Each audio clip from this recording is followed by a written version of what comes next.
Hello guys, welcome back to our channel Gulia classes. आज का हमारा टॉपिक है जीके के ऊपर बौद्ध धर्म। शायद ही कोई बच्चा, नौजवान या बुजुर्ग इससे अपरिचित हो, क्योंकि इसके साथ नाम जुड़ा है महात्मा बुद्ध का, उस महान विभूति का जिसको पूरा विश्व जानता है। इन्हें लाइट ऑफ एशिया भी कहा जाता है।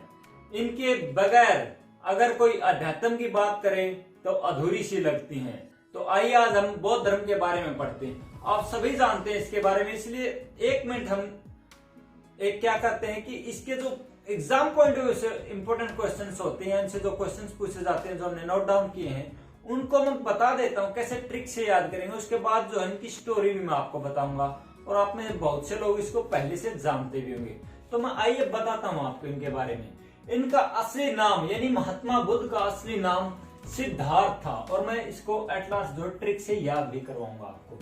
पिता का नाम था इनके शुद्धोधन, माता का नाम था महामाया, और इनका वंश जिसके अंदर इन्होंने जन्म लिया वो था शाक्य, एक क्षत्रिय वंश के अंदर इन्होंने जन्म लिया। एक स्वाकु वंशीय क्षत्रिय थे, और पत्नी का नाम था इनका यशोधरा, और पुत्र का नाम था राहुल, और इनके जो शिक्षक थे वो थे अलार कलाम। तो आइए मैं आपको एक ट्रिक से इनको इतनी जबरदस्त तरीके से याद कराता हूं, ताकि जब एग्जाम का जो टाइम वाला प्रेशर आपके ऊपर पड़े तो आप इसको ना भूलें। यानी इनका असली नाम सिद्धार्थ, महात्मा बुद्ध का नाम असली पूछा जा रहा आपसे, यानी ये जन्म से ही सिद्ध थे, एक अच्छे सिद्ध व्यक्ति। इन्होंने जन्म लिया तो इनका नाम भी क्या है, सिद्धार्थ।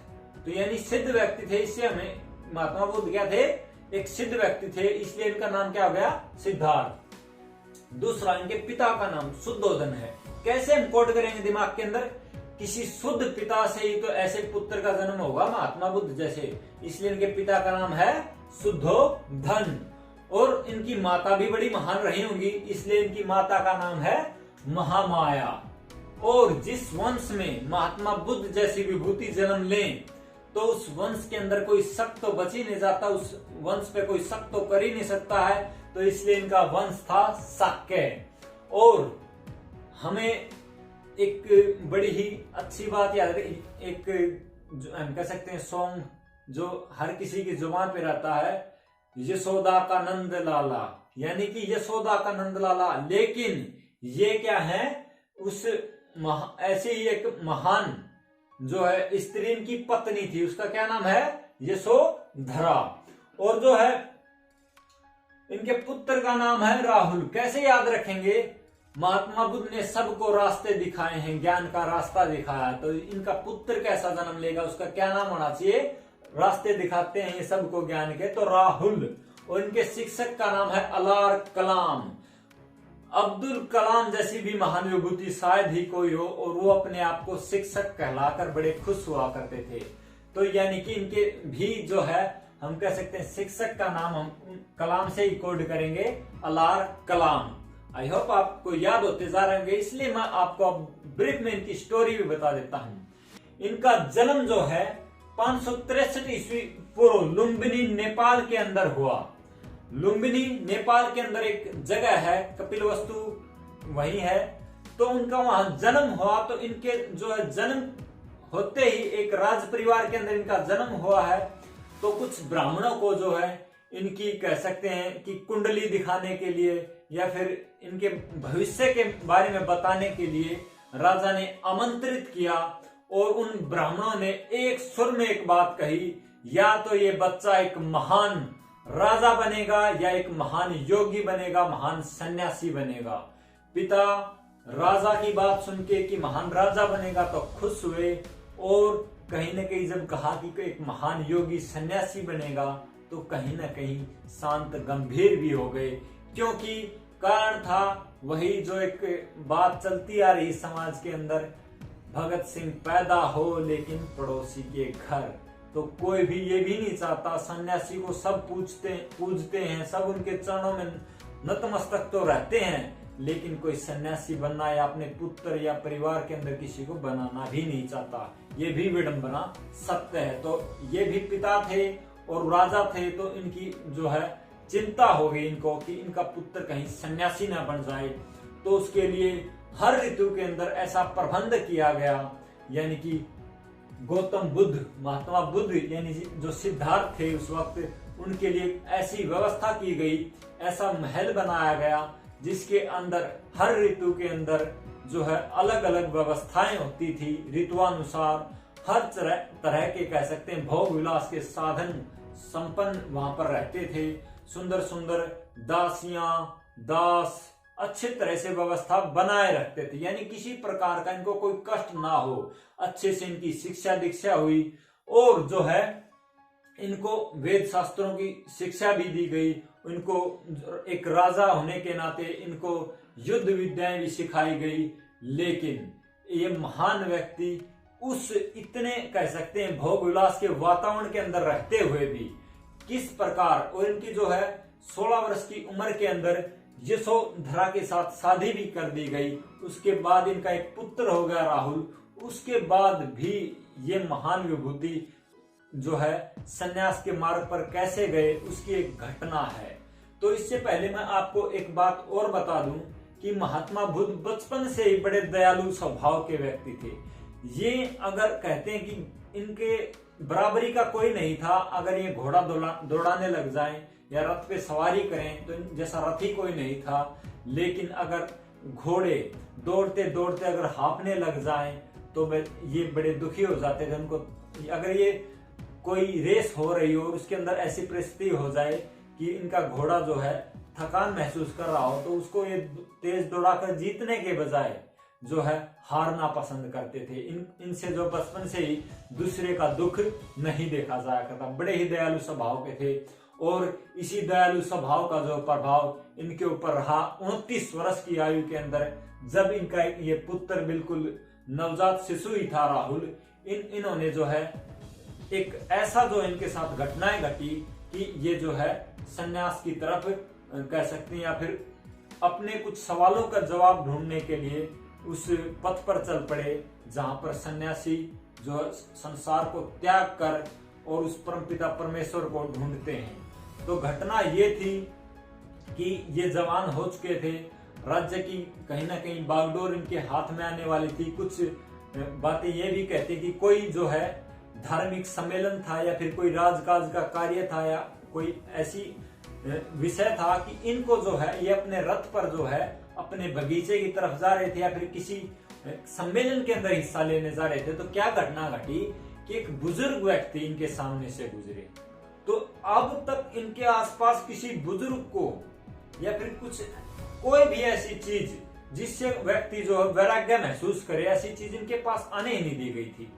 ये अगर किसी वन के अंदर या किसी बगीचे के अंदर टहलने जाते थे तो सूखे पत्तों को जो है पहले ही जो साफ कर दिया जाता था और जो है बिल्कुल हरे भरी हरियाली के अंदर या फिर अच्छी अच्छी जो कह सकते हैं भोग विलास की चीजों के अंदर इनको रखा गया। लेकिन उस दिन जो है इनको जब पहली बार कोई बुजुर्ग बूढ़ा व्यक्ति झुका हुआ लाठी के सहारे चलते हुए दिखा तो इनके मन में बड़ी विडंबना हुई कि ये कौन है। इन्होंने इनके रथी से पूछा, रथ चला रहे सारथी से पूछा कि ये कौन है, ये ऐसे क्यों चल रहा है। तो बड़ा चुप हुआ क्योंकि उनको बड़ा ही समझा दिया गया था इनके सारथी को कि इनके सामने कोई ऐसी बात नहीं करनी कि ये वैराग्य या फिर सन्यास की तरफ जाने के लिए उत्सुक हो। तो वो थोड़ी देर चुप रहा, लेकिन एक राजकुमार के सामने एक सारथी की क्या चल सकती थी और अंत में उन्हें बताना पड़ा कि एक बुजुर्ग हैं और जो अपनी इतनी उम्र होने के कारण जो ये ऐसे चल रहे हैं, इसलिए इनको चलने में भी कठिनाई हो रही है। ये बड़े गंभीर हो गए, उस बात के बारे में सोच ही रहे थे कि कुछ समय के बाद जो है इनको जो है रास्ते के अंदर एक बीमार व्यक्ति कहते हैं कोढ़ी मिला या फिर बहुत ही पीड़ित व्यक्ति मिला, कह सकते गंभीर रूप से बीमार, जिसका चेहरा पीला पड़ा हुआ है और जो बीमारी ने उसके शरीर को क्षीण कर दिया है बिल्कुल। तो इनको वो व्यक्ति देखकर और ज्यादा आश्चर्य हुआ कि ये क्या परिस्थिति है इस शरीर की। तो उन्होंने पूछा तो फिर से जो है सारथी के सामने वही स्थिति प्रकट हो गई थी, बताऊं कि ना बताऊं। लेकिन अंत में बताना पड़ा कि इसके शरीर को ये बीमारी हो गई है, ये शरीर बीमार हो जाता है महाराज, और जो है ऐसी स्थिति के अंदर भी पहुंच जाता है और गहरे चिंतन में चले गए। और इन सवालों का जवाब ये ढूंढ ही रहे थे मन ही मन कि इनका जो है कह सकते हैं कि सामना एक जीवन की ऐसी सच्चाई से हो गया, एक अंतिम सच्चाई से हो गया जिसको जानता हर कोई है लेकिन स्वीकारना कोई नहीं चाहता। तो जो है एक व्यक्ति की सैया जा रही थी और उनके पीछे पीछे लोग चल रहे थे और वो उनमें से कुछ रोते बिलखते जा रहे थे, कोई छाती पीट रहा था, कोई अपने महिला अपने बालों को नोच रही थी। बड़ा ही कह सकते हैं दुख का माहौल था जो इन्होंने पहली बार जीवन के अंदर देखा, और जिसे देखकर ये भी बिल्कुल विचलित हो गए। और जब पूछा तो इनको बताया गया सारथी के द्वारा कि महाराज इस शरीर की एक उम्र है और उसके बाद ये चला जाता है, शरीर त्याग देने हमारी मृत्यु हो जाती है।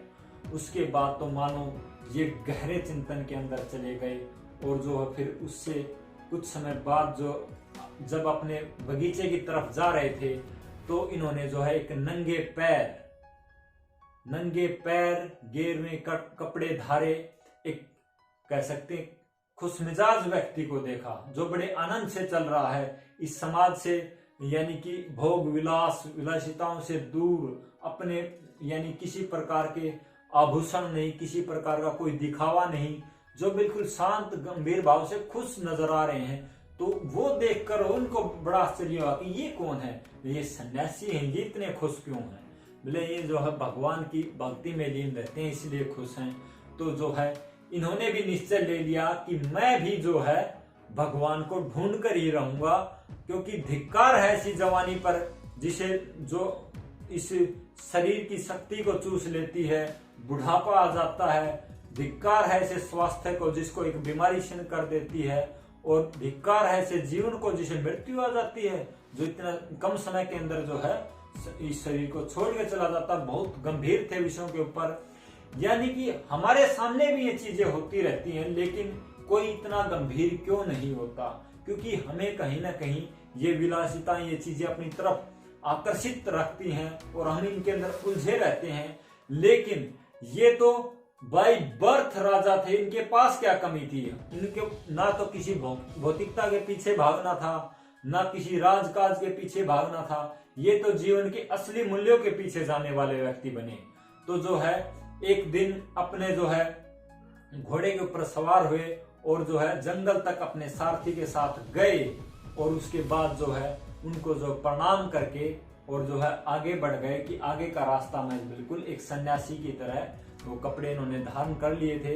रात को अपनी बीवी और एक छोटे बच्चे को, नवजात शिशु को जो है घर छोड़कर जो है ये उस गृहस्थ जीवन से निकलकर उस सन्यास जीवन की तरफ आगे बढ़ चले।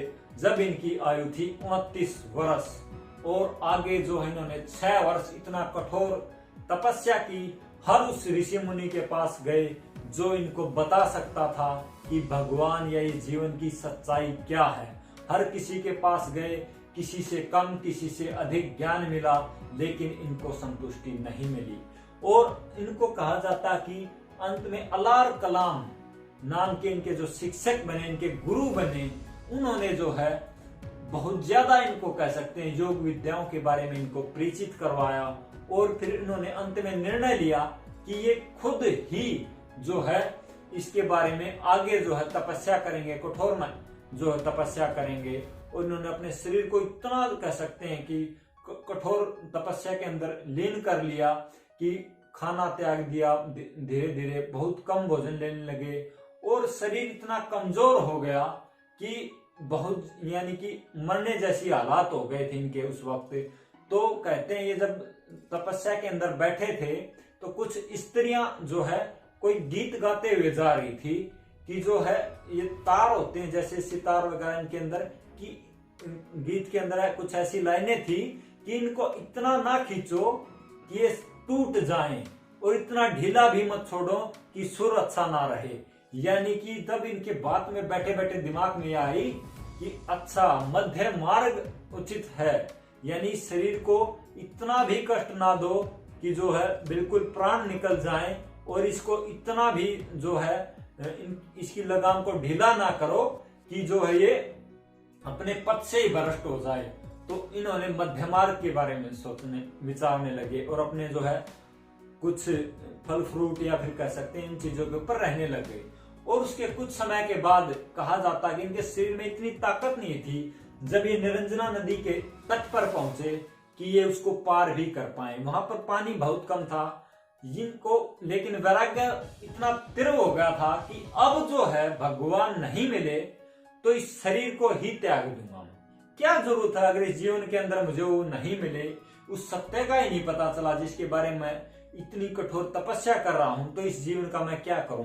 इनको मन में विचार आया कि आत्महत्या कर लूं। लेकिन कहा जाता है कि जैसे जैसे उस नदी को पार करने लगे, ऊर्जा का स्तर शरीर के अंदर धीरे धीरे इतना बढ़ा कि ये जाकर जैसे उसके किनारे तट पर पीपल के वृक्ष के नीचे बैठे तो इनका ध्यान बड़ा ही तीव्र यानी कि बहुत जबरदस्त ध्यान लग गया। और कहा जाता कि उसी दिन कोई स्त्री यानी समाज के अंदर जैसे कहानियां रहती हैं उनको बता दिया जाता पीपल के वृक्ष को पूजो, ये पूजो।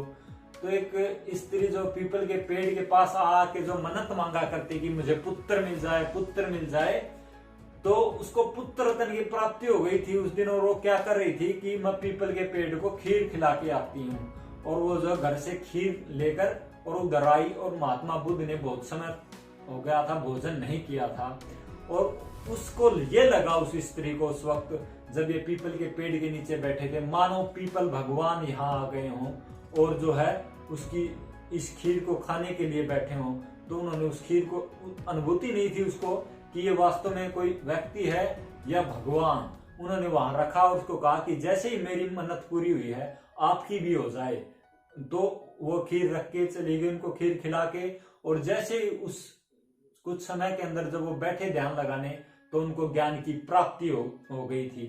और उसके बाद इन्होंने अपना पूरा जीवन समाज के लिए, समाज के उत्थान के लिए इन्होंने इतने कह सकते हैं सभाएं की, लोगों को जागृत करने का काम किया। और शायद ये वास्तव में लाइट ऑफ एशिया नहीं लाइट ऑफ वर्ल्ड बने हैं। अगर क्योंकि जब भारत की आजादी की बात आई और जब जापान ने हमें सहायता की थी आजाद हिंद फौज बनाने में वहां, तो सुभाष चंद्र बोस को उन्होंने ये कहते हुए कहा था कि लैंड ऑफ बुद्धा को जो है आप दोबारा से जो है इन अंग्रेजों के चुंगल से छुड़वाइए, हम आपका साथ देंगे। यानी कि इस पूरी दुनिया का जुड़ाव हमारे देश के साथ होने का एक बड़ा कारण है महात्मा बुद्ध। और कोई धर्म हो, कोई पंथ हो, कोई व्यक्ति हो, इनसे किसी को द्वेष नहीं है। हर कोई इनकी बातों को भली प्रकार पढ़ता है, सुनता है। इनके जो क्वेट्स होते हैं जिनसे मोटिवेशन मिलता है, हर कोई पढ़ता है और उन पे चलने की भी कोशिश करता है। हर कोई इंस्पिरेशन है। लेकिन एक विडंबना समाज के अंदर जरूर रहती है कि जो भगवान को खोज करने निकला और जिसने भगवान को खुद के अंदर पाया, लोग उसी को जो है भगवान भी कहने लग जाते हैं। ये महानता भी है लोगों की, या फिर सम्मान कह लीजिए। इन्हीं को कहा जाने लगा सिद्धार्थ को भगवान बुद्ध। यानी जब इनको ज्ञान प्राप्त हो गया तो इनको बुद्ध कहा जाने लगा। तो आइए जो एग्जाम पॉइंट ऑफ व्यू से इंपॉर्टेंट पॉइंट्स हैं उनको हम ट्रिक से याद करना नहीं बोलेंगे। तो आगे जो है इनको जो ज्ञान प्राप्त हुआ, तो नदी है निरंजना नदी और पेड़ है पीपल का। तो क्वेश्चन आ जाता है एग्जाम के अंदर किस नदी के तट पर और किस पेड़ के नीचे इनको ये ज्ञान प्राप्त हुआ। यानी दो क्वेश्चन भी बन सकते हैं, इससे एक क्वेश्चन भी बन के आ सकता है। तो हमें कैसे याद रखना है, जैसे ही अलख निरंजन करते रहते हैं ना बाबा लोग, यानी अलख निरंजन, तो इनको ज्ञान किस नदी के किनारे हुआ है, निरंजन, अलख निरंजन निरंजना नदी के किनारे हुआ है। ऐसे दिमाग के अंदर कोड कर लेना ताकि हम भूले ना और ऑप्शन देख के हमें फटाक से याद आ जाए। और पीपल का पेड़, पीपल का पेड़ ऐसे रखना कि भगवान बुद्ध जो है लोगों को भाषण देते थे, यानी लोगों को जागृत करते हैं। किसको इंग्लिश में लोगों को बोलते हैं पीपल, प्यूपल, प्यूपल, प्यूपल से यानी किसको भाषण देते थे, प्यूपल को। यानी प्यूपल से हमने कोड कर लिया पीपल के पेड़ के इनको जो ज्ञान की प्राप्ति हुई है। और इन्होंने जो अपना प्रथम धार्मिक उपदेश सारनाथ उत्तर प्रदेश के अंदर दिया, यानी सारनाथ यानी कि जो हमारा अशोक स्तंभ है वो भी सारनाथ से लिया गया है। यानी कि एक महान जगह पे इन्होंने क्या दिया है, भाषण देंगे तो ये भी सारनाथ में देंगे। तो इन्होंने जो अपना प्रथम धार्मिक उपदेश दिया है सारनाथ के अंदर, और इनकी मृत्यु होगी 483 ईस्वी पूर्व और 563 में जन्म हुआ था, यानी लगभग पूरे 80 साल की उम्र के अंदर इनकी जो है मृत्यु हो गई थी। कहा जाता कि किसी ने जो भोजन भेंट किया था, वो कोई लभार था या कोई था, किसी ने उसको भोजन भेंट किया और फूड पॉइजनिंग हुई इस भोजन खाने से इनको, और इनकी मृत्यु होगी। इनको पता चल गया था पहले ही कि जो है अब इनकी मृत्यु निकट है, तो इन्होंने कह दिया था कि जो है जिसने भोजन भेंट किया, जब मरने की स्थिति आई तो कहना उसको समझा देना कि उसकी कोई गलती नहीं है, ये तो एक महान कार्य होने वाला था, वो उसके अंदर उसकी कोई गलती नहीं है, वो अपने आप को दोष ना दे। ये महानता रही है योगियों महात्माओं की, क्योंकि चाहे स्वामी दयानंद ले लीजिए, उनको जिसने जहर पिलाया उसको भी इन्होंने जो बक्सा, अपने पास जो धन था वहां से वो देकर भगा दिया कि भाग जाओ यहाँ से, वरना लोग आपको मार डालेंगे, ये दोष देके कि तुमने स्वामी जी को जहर दे दिया। और ऐसा ही इन्होंने किया कि तुम उसको समझाना, अपने शिष्यों ने कहा कि जो है वो अपने आप को दोष ना दे, दोषी ना माने इसके लिए कि मेरी मृत्यु का वो दोषी है।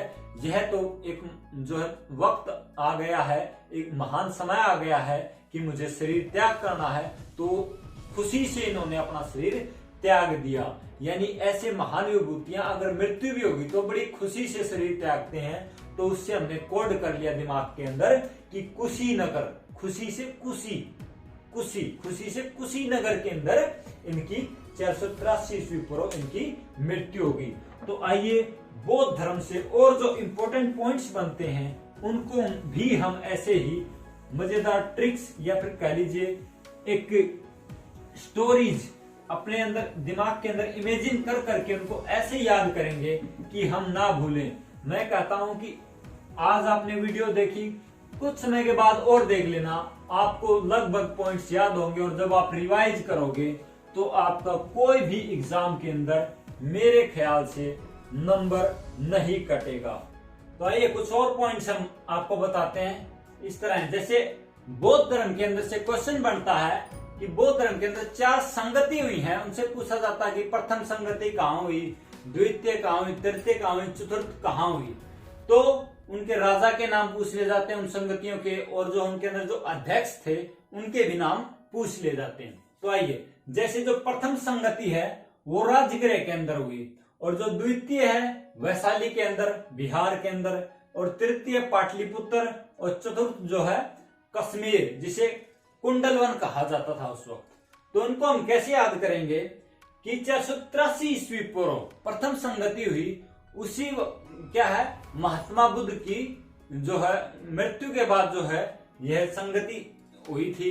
तो यानी कि इसको हम ऐसे कर लेते हैं, महात्मा बुद्ध की मृत्यु होने के बाद जो है किसने जो है राजा ने जो है क्या बुलाया है, राजा ने एक संगति बुलाई है, यानी कि उनकी मृत्यु के पश्चात राजा ने संगति बुलाई कि जो महात्मा बुद्ध की मृत्यु हो गई है, एक संगति बुलाते हैं, धर्म सम्मेलन करते हैं, इस प्रकार से थे। तो यानी नगर क्या होगा, राजा ने बोलता राजगृह है, राजगृह के अंदर ही बुलाएगा, राजा बुलाएगा तो। और जो है उसके अंदर क्या है, राजा के शत्रु भी आए हैं, यानी कि राजा का नाम क्या हो गया, उसके अंदर जो शत्रुओं का भी दोस्त है तो अजात शत्रु हो गया वो। यानी वैसे तो बोलते हैं जो शत्रु का जो के लिए खतरा पैदा करे उसको अजात शत्रु कहते हैं। और अध्यक्ष का नाम था इसके अंदर महाकश्यप, और एक महान आदमी जो है इसकी अध्यक्षता की, यानी पहली संगति कैसे किया हमने, एक राजा ने क्या किया है, राजा ने संगति बुलाई है, तो कहाँ होगी संगति, राजगृह के अंदर। और जो है राजा के शत्रु भी आए हैं, तो जो राजा का नाम कैसा फिर, अजात शत्रु। और जो अध्यक्ष है वो बड़ा ही महान है, जो पहली संगति के अंदर आए, तो उनका नाम होगा महाकश्यप। दूसरी हमारी संगति इसके ठीक 100 वर्ष के बाद हुई, और वो हुई है वैशाली के अंदर।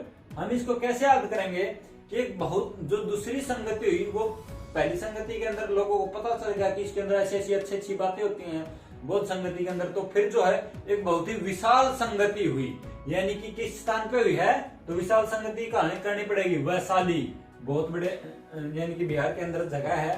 तो विशाल संगति हुई, क्योंकि लोगों को पता लगने लग गया, तो बहुत ज्यादा लोग आए, तो यानी कि विशाल संगति हुई। काला शोक, यानी इसके राजा का नाम क्या था, काला शोक। और जो है जिस राजा ने ये बुलाई उसके का हर शोक यानी हर कष्ट दुख शोक उसके जो है मिट गए, यानी राजा का नाम है काला शोक। और जो है अध्यक्ष का नाम क्या है, सुबुकामी। और सब अब अध्यक्ष कैसा बना है इसका, जो सब काम के अंदर जो है निपुण था, इसलिए उसको कहा गया सुबुकामी। इसलिए हम कोड करें, इमेजिनेशन करें नाम की, कैसे दूसरी जब बौद्ध संगति हुई वो बड़ी विशाल हुई, तो विशाल संगति कहाँ होगी, वैशाली बिहार के अंदर। और राजा कैसा होगा, राजा ऐसा होगा जिसके इस संगति के बाद सब शक दूर हो गए, तो काला शोक। और जो अध्यक्ष इसका बनेगा वो बहुत ही काम करने वाला है, यानी हर प्रकार के जो काम उसने संभाल लिया इस काम को, तो यानी उसका नाम हो गया, जिसने संगति के सब काम संभाले, सुबुकामी, यानी उसके अध्यक्ष हुए। तीसरा हमारी जो संगति हुई है पाटलिपुत्र के अंदर। आप सभी जानते हैं कि पाटलिपुत्र जो है अशोक की राजधानी रही है, और अशोक ने अपने पुत्र महेंद्र और अपनी पुत्री सुमित्रा को जो है श्रीलंका भेजा था बौद्ध धर्म के प्रचार के लिए। ये जो है एक युद्ध के बाद जो है इन्होंने बौद्ध धर्म अपना लिया था, इसका प्रसार बहुत ज्यादा इन्होंने किया है विदेशों के अंदर उस समय। तो यानी कि पाटलिपुत्र जब आए तो हमें अशोक याद आना चाहिए, अशोक महान जो इस धर्म को अपनाने के बाद महान बना। और यानी कि जो अशोक ने जो जब राजा थे तो उस वक्त कौन जो है अध्यक्ष बनेगा, तो इन्होंने जो है मोगली को अध्यक्ष बना रखा था। ये थोड़ा दिमाग के अंदर रखना है कि अशोक ने जब सभा बुलाई थी, बौद्ध संगति बुलाई, तो उन्होंने मोगली को जो है, मोगली आप सभी ने जो है एक पात्र है जो कार्टून्स के अंदर आता, आप सभी को याद रहता, तो आपको दिमाग के अंदर रखना है। जब अशोक ने जो है वो बुलाई है ये बौद्ध संगति, तो उसका जो अध्यक्ष कौन है, मोगली, क्योंकि इन्होंने अपने बौद्ध धर्म के प्रसार के लिए जो अपने बच्चों को जो है श्रीलंका भेजा। श्रीलंका कौन गए थे, श्रीलंका जो है राजा राम का संदेशा लेकर जो है भगवान हनुमान गए थे हमारे, और वानर सेना गई थी। और जो मोगली है वो भी बड़ा उछल कूद करता है, तो यानी कि इसलिए हम याद रख लेंगे इसके अंदर। जब अशोक जो राजा थे तो अध्यक्ष थे मोगली से मोगलीपुत्र तिस। यानी कि नेक्स्ट हमारा आ गया चतुर्थ संगति।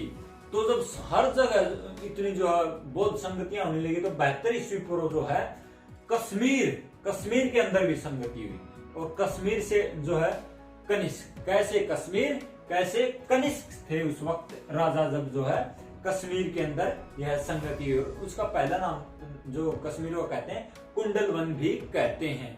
और जो है उस वक्त जो अध्यक्ष थे वो जो है सबके प्रिय मित्र थे, यानी कि जब कश्मीर के अंदर आजकल बड़ा डिस्प्यूट रहा है बहुत लंबे समय तक, तो ये क्या है, अब जब बौद्ध संगति हुई तो सब आपस में मित्र हो गए थे। यानी कि उस वक्त जो अध्यक्ष थे वो इतने खास थे, उनका नाम था वासुमित्र। आई होप आपको जो इमेजिन ये स्टोरी अच्छी लगी, अगर आप इनको याद कर पाओगे, ऐसे ऐसे इनको इमेजिन करोगे, तो वीडियो को प्लीज लाइक कीजिए, शेयर कीजिए, चैनल को सब्सक्राइब कीजिए, अपने दोस्तों से भी करवाते रहिए। नेक्स्ट हमारा जो पॉइंट है बौद्ध धर्म के अंदर, बुद्ध शब्द का अर्थ होता है प्रकाशमान।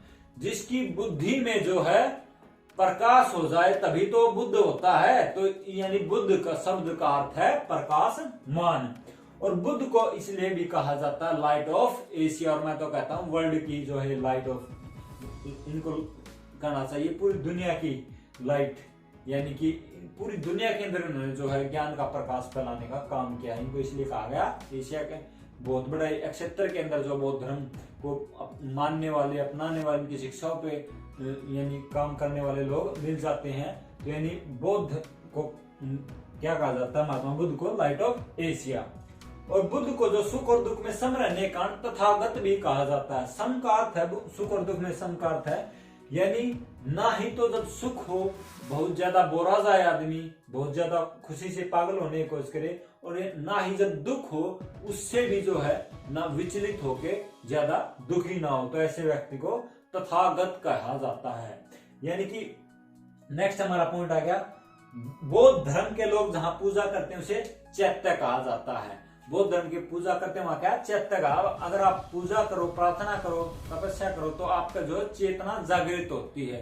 तो यानी कि जहां पर पूजा की जाएगी वो क्या हो जाएगा, चैत्य। ये हमें कोड हो गया इस बात से। और नेक्स्ट हमारा विहार, जहां बौद्ध भिक्षुक रहते हैं, यानी कि विहार से फीलिंग आ रही है बिहार। और जो है बौद्ध महात्मा बुद्ध को ज्ञान कहाँ प्राप्त हुआ है, बिहार के अंदर हुआ था। बोध गया कहाँ है, बिहार के अंदर।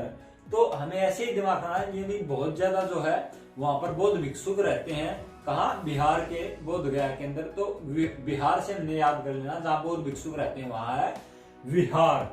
और जहां पर बुद्ध के शरीर की जो है राख के ऊपर इमारत बनाई जाती है उसे कहा जाता है स्तूप। उसको क्या कहा जाता है, स्तूप। जो इमारत, जो अशोक ने भी, अगला हमारा पॉइंट जैसे आ जाता है, अशोक ने क्या बना था, साक्षी का स्तूप बनाया था। तो ये भी हमारा जो इम्पोर्टेंट पॉइंट है, जो स्तूप बनाया था उन्होंने, जो बुद्ध की राख के ऊपर जो इमारत बनाई उसको जो क्या कहना जाने लग गया, स्तूप। आई होप आपको जो अच्छे से अब समझ में आ गया होगा। कुछ और इम्पोर्टेंट पॉइंट्स जो बौद्ध धर्म से लगातार यानी रिपीटेड जिनसे क्वेश्चंस एग्जाम के अंदर बनते रहते हैं, उनको भी हम नोट डाउन कर लेते हैं। और उनको जो है फिर हम ऐसे जो है इमेजिन करके अपना ट्रिक्स बनाकर याद करते हैं। तो आइए आपके लिए हम कुछ और पॉइंट्स नोट डाउन करते हैं। जैसे बौद्ध धर्म के अंदर निर्वाण एक शब्द का प्रयोग किया जाता है। वो किसके लिए किया जाता है, जब महात्मा बुद्ध को ज्ञान की प्राप्ति हुई तो उस घटना को क्या कहा गया, निर्वाण। और जो है एक अगली घटना है बुद्ध के जीवन की, महाभिनिष्क्रमण। ये भगवान बुद्ध के जीवन की कुछ घटनाएं हैं। भगवान बुद्ध के जीवन की घटनाएं हैं। जैसे निर्वाण जब उन्हें ज्ञान की प्राप्ति हुई तो इसे कहा गया निर्वाण।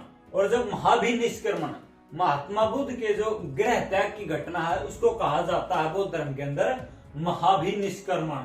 और जब उन्होंने प्रथम धार्मिक उपदेश दिया उसे कहा गया धर्म चक्र परिवर्तन। और जब उनकी मृत्यु हुई बुद्ध की तो उसे कहा गया महापरिनिर्वाण।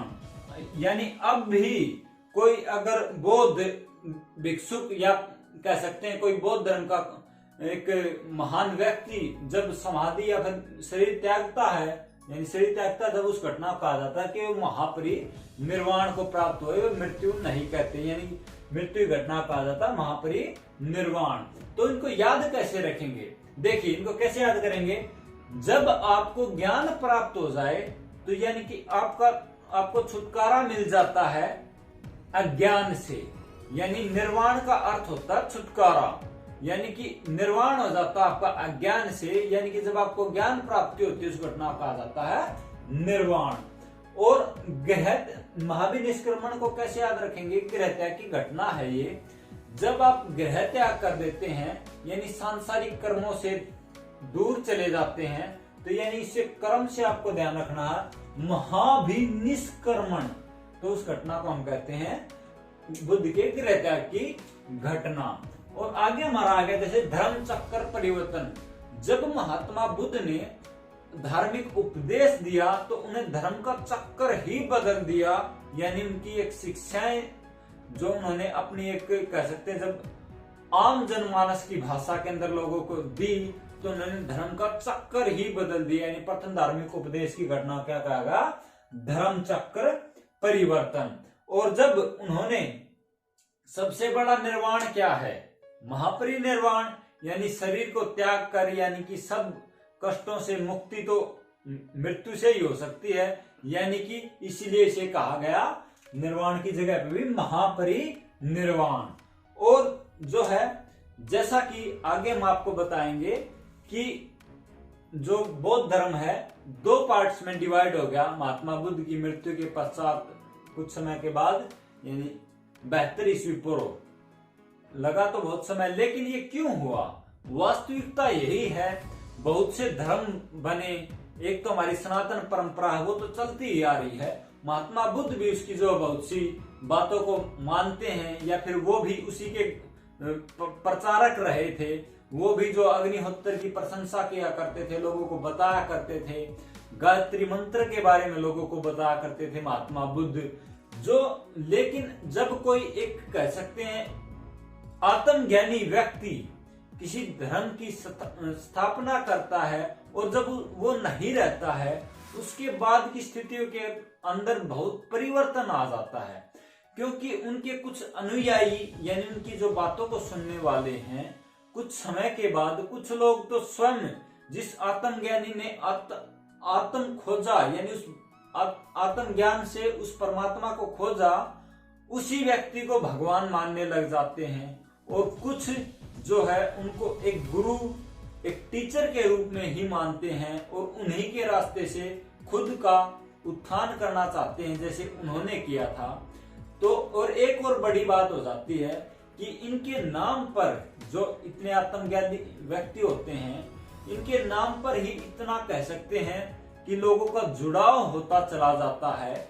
और बाद में जब ये गद्दी के कह सकते हैं लड़ाइयां शुरू हो जाती हैं कि कौन उस मठ का अधिकारी बनेगा, कौन उस गद्दी पर बैठेगा उनके बाद, तो शायद कहीं ना कहीं चौधर का हम कहें चौधर की लड़ाई होने लग जाती है। और जब क्या है वे बंटना शुरू हो जाते हैं। चाहे आप देख लीजिए यानी कि ये हमारा कह सकते हैं जैसे मुस्लिम धर्म है जो उनके संस्थापक की मृत्यु के बाद वो भी बटा, तो बौद्ध धर्म भी बटा और जैन धर्म भी बटा। यानी कि आप देखना जब एक आत्मज्ञानी व्यक्ति तो सबके विचार कहीं ना कहीं एक समान थे, समाज को जोड़ना, लेकिन उनके कुछ समय के बाद जब वो बंटते हैं तो वो कहीं ना कहीं मैं कहूंगा कि आपसी लोगों के कुछ लोगों के मन मुटाव या फिर मैं गद्दी पर बैठूंगा उस मैं के कारण जो है वो दो अलग अलग शाखाओं या कई शाखाओं के अंदर बट जाते हैं। तो इसी प्रकार जो 72 ईस्वी पूर्व बौद्ध धर्म भी जो है हीनयान और महायान के अंदर बट गया। जो हीनयान वाले व्यक्ति हैं वो क्या कहते हैं, उनके अनुयायी कि बुद्ध को भगवान नहीं मानते, उनको जो है टीचर मानते हैं और मूर्ति पूजा का विरोध करते हैं। और महायान वाले व्यक्ति उन्हीं को भगवान कहने लग गए और ये मूर्ति पूजा में विश्वास करते हैं। तो कैसे याद रखेंगे कि ताकि हम जब एग्जाम हो तो ये हमें पता हो कि हीनयान वाले उनको टीचर मानते हैं, महायान वाले उनको भगवान मानते हैं, हम कंफ्यूज ना हों। तो इसलिए हम इमेजिन कर लेते हैं कि जो उन्हें भगवान नहीं मान रहे ना, तो उनके प्रति लोगों के अंदर हीन भावना है, यानी कि उनको नीचा दिखाने की कोशिश कर रहे हैं। हम इमेजिन कर रहे हैं, ऐसा कुछ नहीं वैसे, कि हीनयान, हीन का मीन कहते हैं थोड़ा हीन भावना होना, यानी जो उनको भगवान नहीं मान रहे, यानी जो मूर्ति पूजा नहीं करते, ऐसे लोगों को लोग हीन भावना से देखते हैं, जबकि वो असल आत्मज्ञान की तरफ जाना चाहते हैं। और महायान और जो लोग मूर्ति पूजा करते हैं और जो किसी यानी भगवान बुद्ध को जैसे महान मानने लगे, वो अपने आप को महान करते रहते हैं, बहुत से सम्मेलन कर करके बड़े बड़ी मूर्तियां और उनकी पूजा कर करके अपने आप को महान दिखाने की कोशिश करते हैं भौतिक युग के अंदर।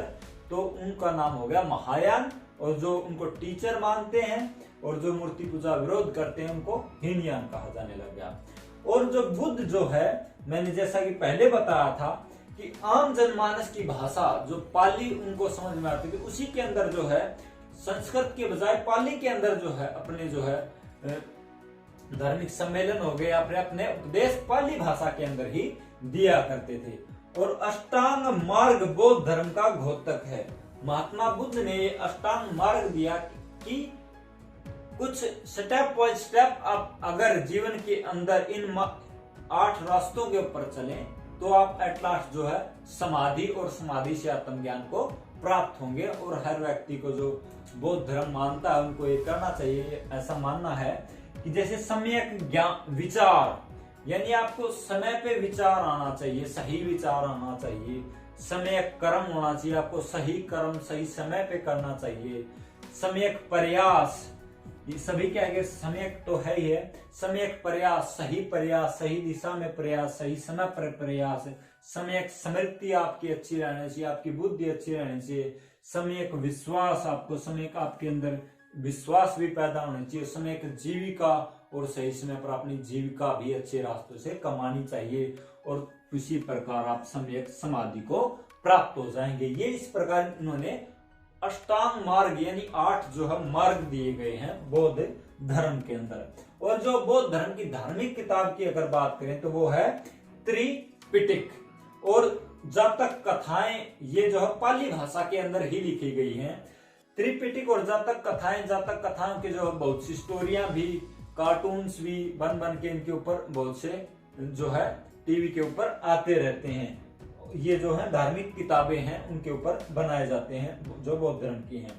बुद्ध की पालन पोष्टी है महाप्रजापति गौतमी, ये आप कह सकते हैं उनकी मौसी थी। यानी बुद्ध के जन्म के कुछ समय के बाद ही या कुछ दिन के बाद ही जो उनकी माता जी का देहांत हो जाता है, स्वर्गवास हो जाता है, तो उनके बाद उनकी जो है कह सकते हैं मौसी, उन्होंने जो है इसका बुद्ध का जो है पालन पोषण किया, इसलिए उनको कहा जाता बुद्ध की पालन पोष्टी महाप्रजापति गौतमी। और जैसे मैंने पहले बता दिया आपको, 29 वर्ष की उम्र में जो महात्मा बुद्ध ने गृह त्याग किया था और जो है 6 वर्ष की कठोर तपस्या के बाद, कठोर अनुशासन आत्म संयम के बाद उन्होंने 35 वर्ष की आयु में जो है आत्म ज्ञान प्राप्त हुआ और उस ज्ञान से जो है इस पूरी दुनिया को जो उन्होंने प्रकाशित करने का काम किया। आई होप आपको जो हमारी ये क्लास, मैं क्लास नहीं कहूंगा, ये क्लास सिर्फ इसलिए है कि एग्जाम पॉइंट ऑफ व्यू से इसके अंदर कुछ क्वेश्चंस आते हैं, उनको हमने थोड़ा हटके जो है इमेजिन करके, ताकि एग्जाम के अंदर हमारे मार्क्स ना कटे, ऐसी कोशिश की इसके अंदर की इमेजिन करके आप उनको याद कर पाए। लेकिन ये तो एक हम कह सकते हैं सबको पता ही होनी चाहिए, ये वो बातें हैं, सिर्फ क्लास नहीं, ये तो संस्कृति है और आप सबको इसके बारे में पता होना चाहिए। तो इसलिए अगर आपको ये वीडियो पसंद आई हो तो इसको लाइक कीजिए, हमारे चैनल को सब्सक्राइब कीजिए और हमारे चैनल की वीडियोज को भी शेयर करते रहिए। Thank you. जय हिंद, जय भारत।